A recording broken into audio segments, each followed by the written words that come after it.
Hola amigos, bien o no, y saludos desde Inglaterra. El tema de hoy es para recuerdo que tenemos un herramienta muy fuerte para mejorar nuestra fluidez. En esas las expresiones del tiempo sobre el pasado, presente, futuro. So ese es el tema de hoy. So, how do I get from England? Well, I'm back from a short holiday to visit my sister. So in this case, I can tell you about something I did yesterday, today, and what I'm going to do tomorrow.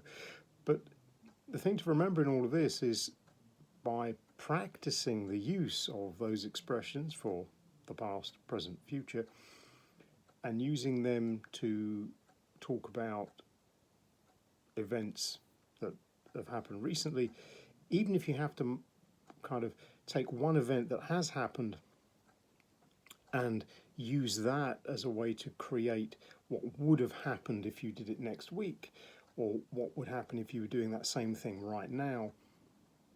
You get the idea. You can use the one event, but describe it in three ways. So, yes, I was visiting my sister.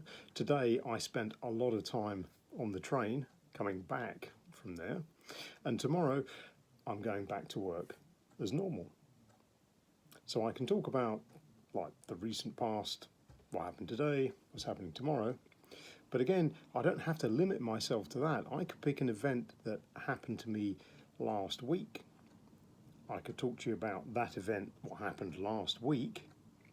I could pretend that it was going to happen now and talk about that. But if it happened now, like again, if it repeated, I would do this instead. Or I could talk about the future event as well.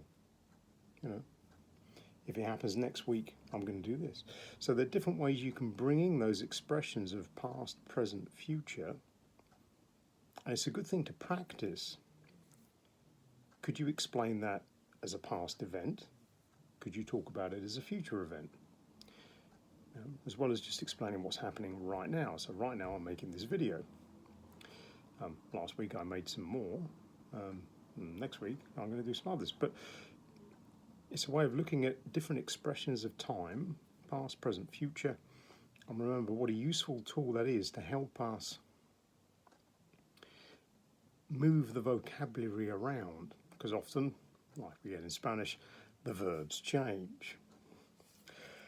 So think of it like that. If you can get comfortable with expressions of past, present, future in all their forms, your fluency is going to improve a lot. So think about that one. But for now, we'll say cheerio.